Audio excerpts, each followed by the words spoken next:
Yeah, I mean, thank you so much for coming to this. This is so wonderful of you to want to be here. I just want to thank Lana for all the work that she put into this, and we started the process not really knowing if we were going to end up with a documentary. It was just sort of like, let's film, let's see what you see. And this was completely in her hands, and I really appreciate all the hours we talked, those interviews.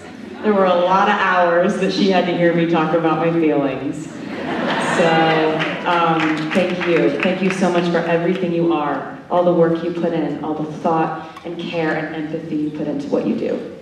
Thank you so much. Total honor for me to get to film with you during what ended up being a really transformational chapter in your life. And I think one thing that was so surprising to me is that there are so many things that anyone can relate to. I think that we're all on social media now, we're all living publicly in some ways. We all want people to like us, and we're all more conscious than ever on whether they do or not, and you've been living this supercharged version of that.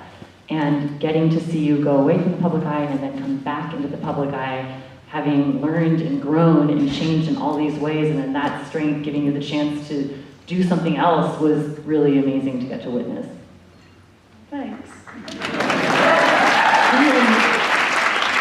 So I've never done this before. What do we do? Do we talk, we have a conversation? I'm happy to just let you talk. I do, clearly you two have a real rapport. I'm curious, what was your first meeting like? Go for it. Well, I remember when I first heard about this potential project, I'd always admired Taylor from afar. I knew she'd written all her own songs when she was 12 years old, and I knew that she was, at the head of her music and her business, and I thought, wow, she must have gone through unimaginable levels of pressure and scrutiny to have this extraordinary 15-year career with all of that stuff. And when we first met, Taylor immediately wanted to talk about narrative structure in documentary film. We connected very easily as storytellers, I feel like, and we talked about ideas, we talked about documentaries we liked and that we didn't like. I remember you saying that you didn't like documentaries that felt like propaganda, and I was thrilled to hear that because I feel the same way. And we talked about how you were really interested in doing something that wasn't like a lot of pop star documentaries, something that felt really raw and intimate and real, and you really wanted to give me space as a director to bring a perspective to the project, and that was such a gift for me. So I remember just, storytelling the bat and how exciting that was. I remember the same thing. I think she puts it in a really beautiful, eloquent, articulate way, but I just really I watch a lot of TV, I watch a lot of documentaries, I watch a lot of movies, and I'm a fan of what she had done. I really want to say thank you to Lisa at Netflix for really kind of showing me Lana's work. Lana's work before she worked with me, a film called After Tiller was one that I thought that the way that she was so artfully maneuvered through such a touchy subject with such emotional intelligence. That was what made me such a fan. And I just really wanted to talk about your work.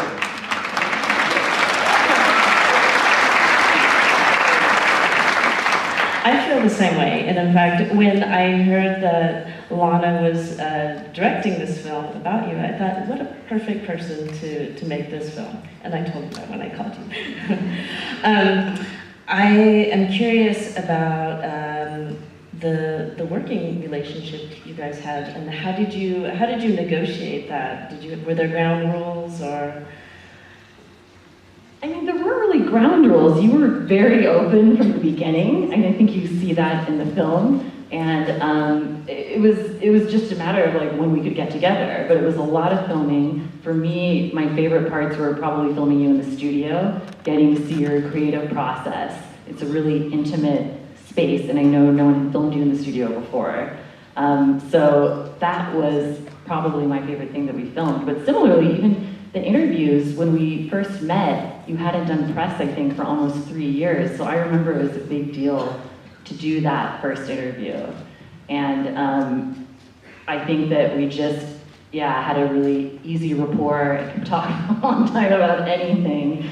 And it was just exciting that things actually really shifted in your life during the period of time that we were filming.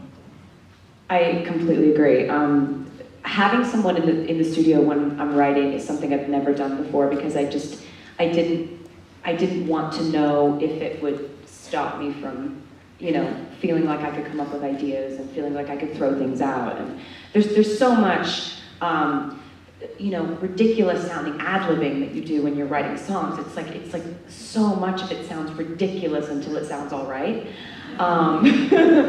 And a lot of that time, I just always refuse to have any cameras in the studio when I'm writing, because I just feel like, what if I can't do it? And then we've wasted a day, and then I've wasted another creator's time, I've wasted a producer's time, I've wasted a co-writer's time, and I can't write if somebody's there. But I think one of the things about you is that for so much of my life,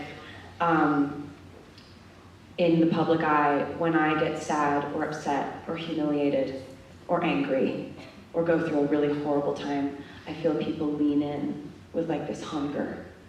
And you never did that to me. And that was what made me feel okay about feeling sadness, anger, humiliation around you, because I felt like when I got sad, you did too. And so it made all of that all right. It didn't make me feel like, oh, she feels like she's got a good part for her movie now. And I really want to thank you for that.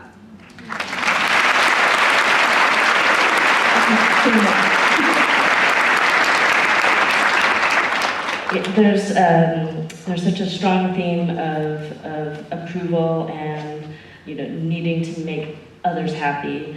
I'm wondering if you could talk more about that as one of the driving themes, and also were there certain things that you really wanted to capture thematically in this film?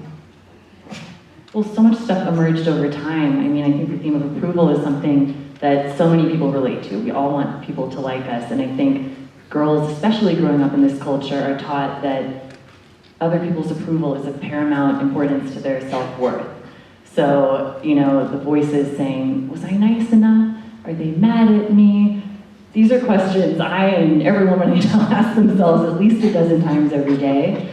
And, seeing you experience that, but in this international stage, but then coming to this completely new understanding of your relationship to other people's approval was really inspiring and empowering. Saying, I'm still going to be a nice person, but it's okay if people are a little uncomfortable sometimes.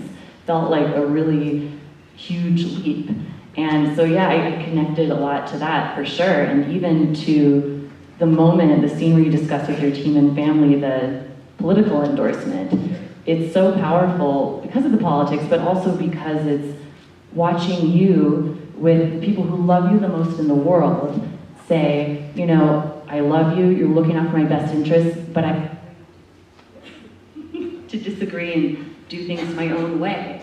That's a moment that so many of us experience in our lives at one point or another. And I thought it was so powerful as this coming of age event and the profound ending of this multi-layered process you went through to lead you to that decision. I really don't think I could say anything better than, so if she didn't, she'll answer something, I'm just like, yeah. Exactly. But that scene is it's such a crucial part of the film, and I think that it's so incredibly moving. I'm wondering, like, how do you feel at this point watching that in this film? I remember feeling like, my dad has always just been so terrified about my safety since I was a kid.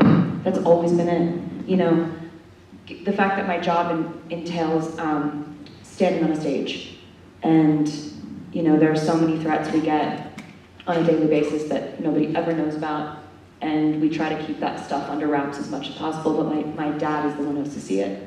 And so for him, it was all about like, what does this do? What could happen to you if you say this? If you say this, am I potentially, is my daughter in danger? And is this the moment when I should have stopped it from happening? I think my parents, you know, I had been speaking to my mom so much about it, and you know, she went through the trial with me in Denver, which was, you know, a really horrible experience to have. And I had all the privilege in the world and you know, financial support and the ability to pay for a brilliant lawyer. And that is, you know, I won that trial, but without all that, I don't know what would have happened.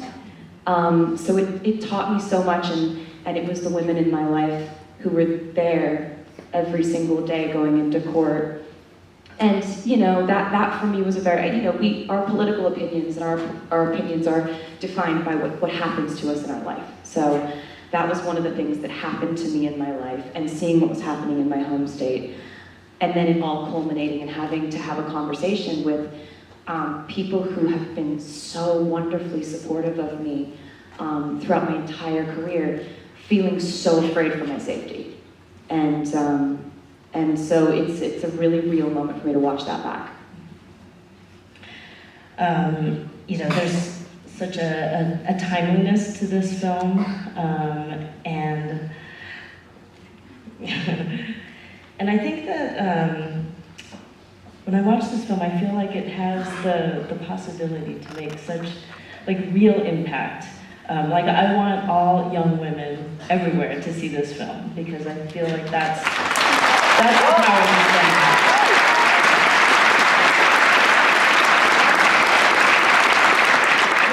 It's you. I mean, I want to thank Taylor again, because it takes a lot of bravery to do this. This isn't something you had to do. You've dealt with more public scrutiny than almost any private individual. This is not something you had to do, and it takes a lot of courage, and I think it's because you understood the comfort and the inspiration that it would bring to people, especially young women. So it's just really bold of you to be willing to make this kind of film with me. So I really want to thank you for that.